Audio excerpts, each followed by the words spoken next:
Donald Trump की जीत के बाद दुनिया भर में माहौल गरमाया हुआ है। अमेरिका के दुश्मन ही नहीं, दोस्त तक हैरान परेशान है। अमेरिकी नीतियों में बदलाव की इसी दस्तक से चीन भी घबराया हुआ है। चीन को डर है कि डोनाल्ड ट्रंप के आते ही वो उसके खिलाफ ट्रेड वॉर शुरू कर देंगे। अमेरिका का ये कदम पहले से ही आर्थिक तौर पर परेशान चीन के लिए घातक हो सकता है। चीन को लेकर ट्रंप का क्या प्लान है वो बताएं, उससे पहले बात ईरान की, जो ट्रंप को लेकर चिंताओं से घिर गया है।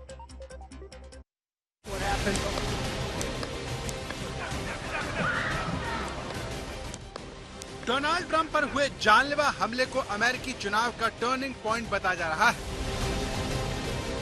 जिस तरह ट्रंप मौत को मात देकर उठे, उसने पूरे अमेरिका का दिल जीत लिया।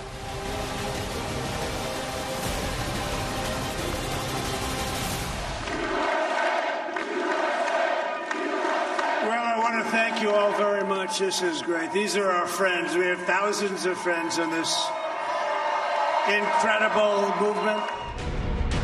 जब ट्रंप राष्ट्रपति बनने वाले हैं, तब इस जानलेवा हमले के बाद ट्रंप की वो बात सुनना जरूरी हो जाता है, जिसमें उन्होंने इस हमले का इल्जाम ईरान के सिर डाला। डोनाल्ड ट्रंप पर दो जानलेवा हमले हुए और हर हमले को उन्होंने ईरान से जोड़ा।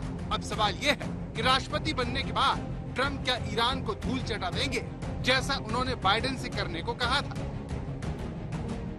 आखिर अब ईरान का क्या होगा?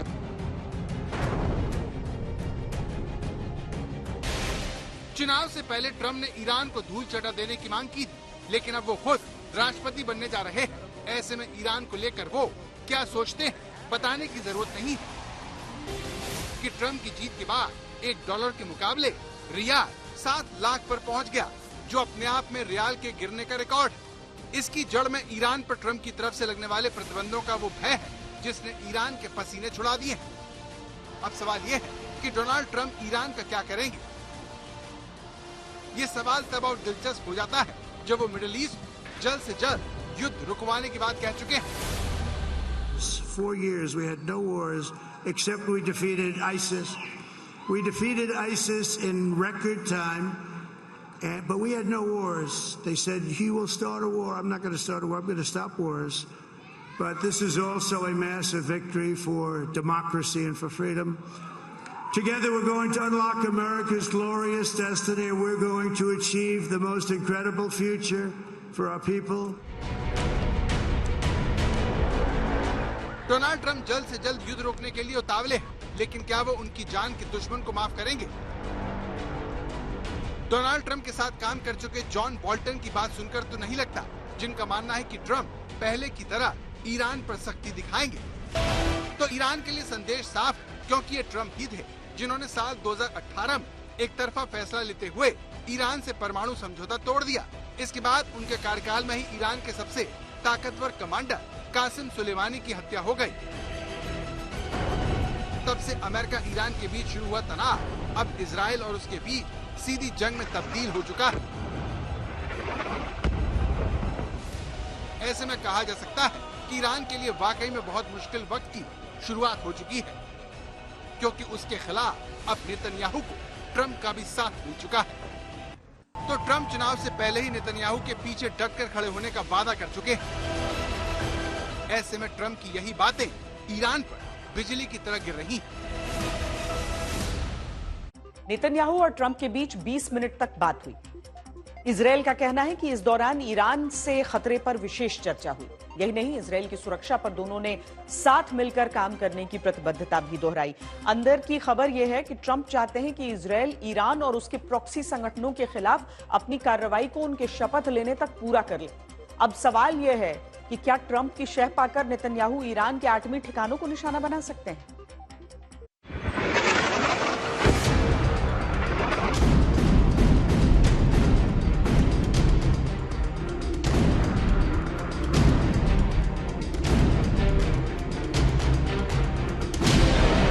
पिछले साल अक्टूबर से इजरायल और हमास के बीच जो युद्ध शुरू हुआ, वो 1 साल के भीतर इजरायल और लेबनान से लेकर इजरायल और ईरान के बीच जा पहुंचा है।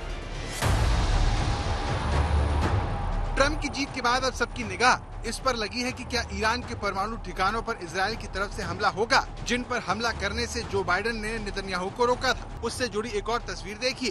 ये चुनाव से पहले ट्रम्प और नेतन्याहू के बीच मुलाकात की तस्वीरें हैं। नेतन्याहू और ट्रम्प के बीच पुरानी दोस्ती रही है। इस मुलाकात में ट्रम्प ने खुलकर कहा था कि राष्ट्रपति बनने पर वो इजरायल की हर संभव मदद करेंगे। We've had a good relationship. I was very good to Israel, better than any president's ever been. Trump ने पहले ही राष्ट्रपति रहते इजरायल के गोलान पहाड़ी पर दावों को मान्यता दी थी, जिसे साल 1967 के युद्ध में सीरिया से छीना गया था और बाद में इजरायल ने इस पर कब्जा कर लिया।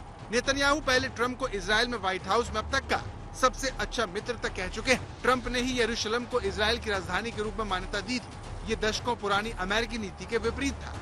नेतन्याहू की पोस्ट पर गौर करिए, जहां लिखा गया कि इतिहास के सबसे बड़े कमबैक की बधाई।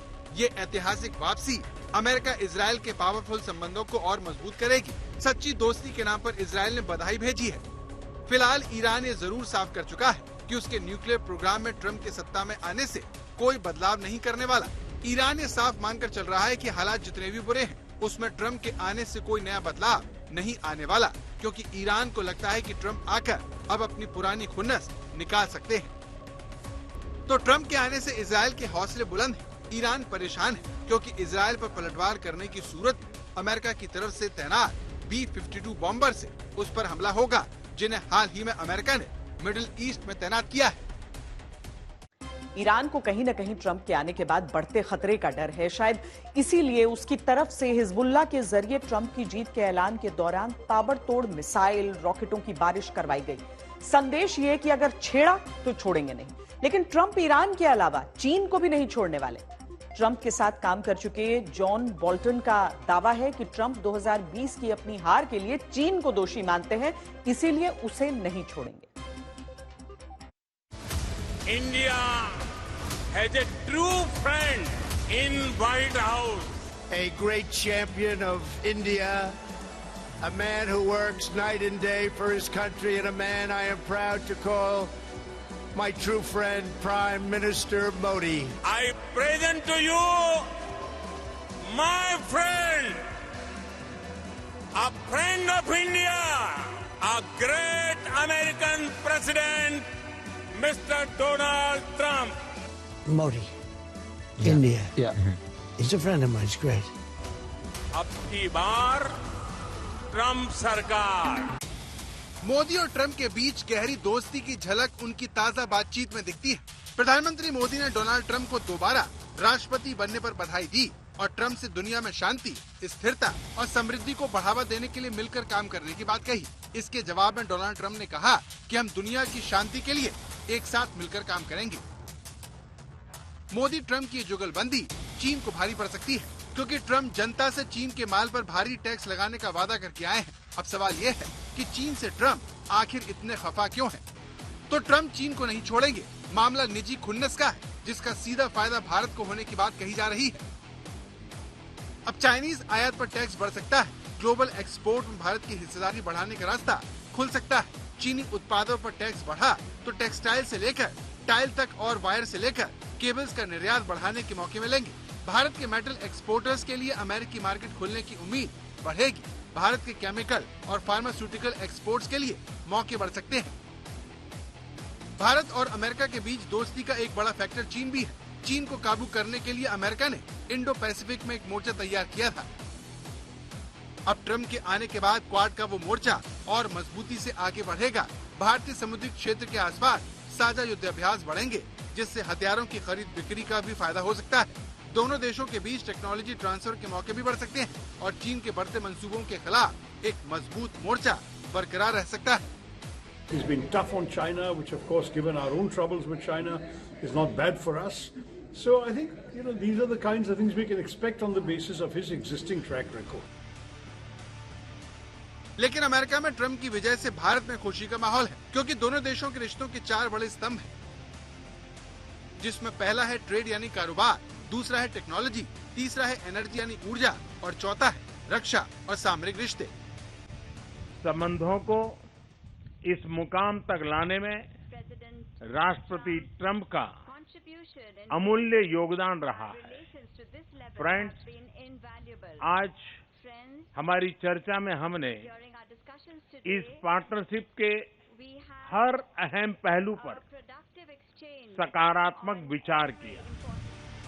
अमेरिका में ट्रम्प सरकार आने से भारत के कारोबारी रिश्ते कैसे होंगे, ये देखने वाली बात है। लेकिन पिछली ट्रम्प सरकार के दौरान शुरू हुई दोनों देशों के बीच दोस्ती की बुनियाद पर ही आज भारतीयों के लिए अमेरिका बड़ा निर्यात का केंद्र बना हुआ है।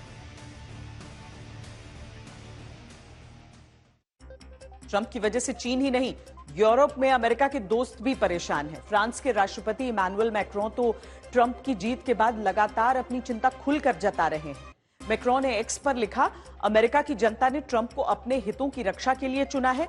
यूरोप के सामने सवाल यह है कि क्या हम अपने हितों की रक्षा करने के लिए तैयार हैं।